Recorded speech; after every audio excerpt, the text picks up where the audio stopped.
Good evening. We have developing news regarding last Friday night shooting in St. Paul. Autopsy results have been released in the homicide of a Catholic priest. Now, after yesterday's autopsy, medical examiners in Edmonton confirmed that Father Gilbert Desna died as a result of gunshots. Now, at this time, police believe John Carlos Quadros is responsible for his death. Father Desna's death remains under investigation, pending a firearms and forensic examination. Meanwhile, Quadros' death is still being investigated by the Alberta Serious Incident Response Team. Well, help wanted signs are a common sight around the border city as the job market in Lloydminster is always struggling to keep up with demand. And well, that opens up the opportunity for workers of all types to make a living.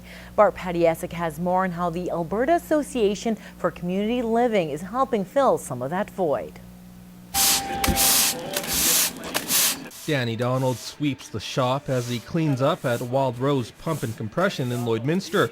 He does whatever is needed as he works as a shop helper and general laborer. A job he's been doing for more than 2 years, something that he thought he would never be able to do.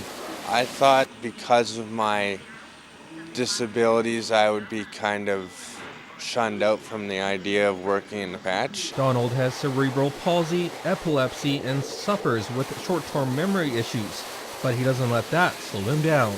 It makes me feel like I'm doing the same thing or similar things that my dad would do years ago. We tell him all the time, Danny, you work in the oil field, this is how it is in the patch, and he gets a real kick out of that because he always thought that's something that he'd never be able to say and never be able to tell people is that he works in the patch or that he works in the oil field, and he takes great pride in that. Across the city, Chris Nolter helps in the shop at Foremost. He also has a developmental disability, but after a year on the job, his coworkers say they often forget. I don't even notice, none at all. No different than anybody else here on the floor. Both men got the opportunity to work thanks to the Alberta Association for Community Living's Lloydminster chapter. Through partnering with local Rotary clubs, the group has helped more than 40 people get jobs in the city and more than 280 throughout Alberta. Well, I think it's a real validation for us. I'm a parent of a young person with a developmental disability, and to have the community open their arms and understand that just like everyone else, my daughter needs a place to go to work, to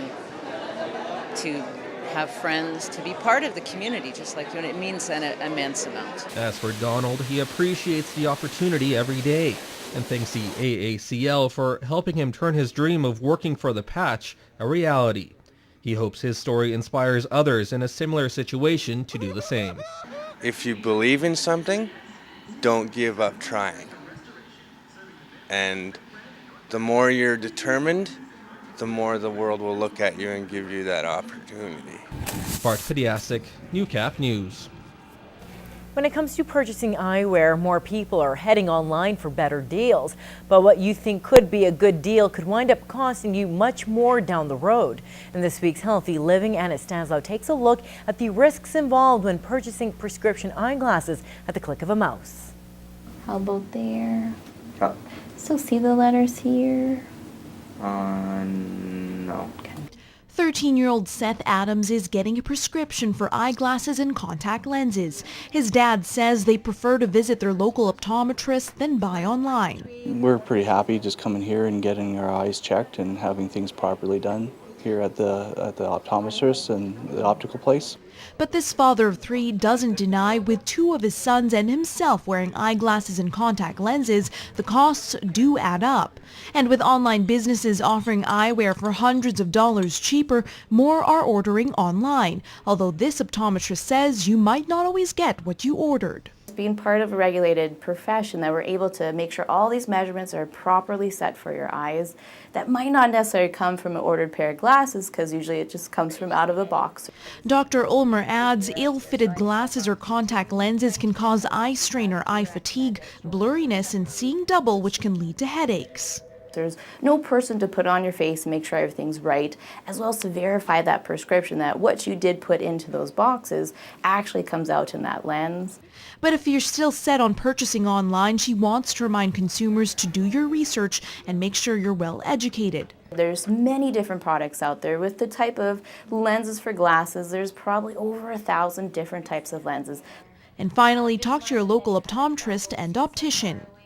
They're the ones that do fit the glasses. They have so much knowledge about the lens products, what should be done, what might need to be done with the actual set of glasses. I also am concerned about eye health, and so I do think this is a good way to go as well. Can you still see these letters here? Yeah. Anna Stanislaw, Newcap News.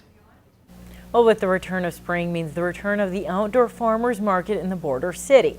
Now, this is the 4th year for the market. It used to be held indoors at the St. John Anglican Church for 10 years, but organizers say they want to get into the spirit of what these kind of markets are all about. It's just, that's kind of what markets are about. Markets are run outside all over the country, and we thought we'd give it a try, and it has turned out to be very successful outside. Of course, a big draw for these customers are local, fresh-grown food. I like the sense of community and being able to know where our food is coming from and supporting people just who are trying to make a home business and local farmers, and just from like sending it from the land to our plate. Now, currently the market is selling a lot of crafts and various other items from home businesses, including teas and homemade jams. You'll find crafts, you'll find home businesses.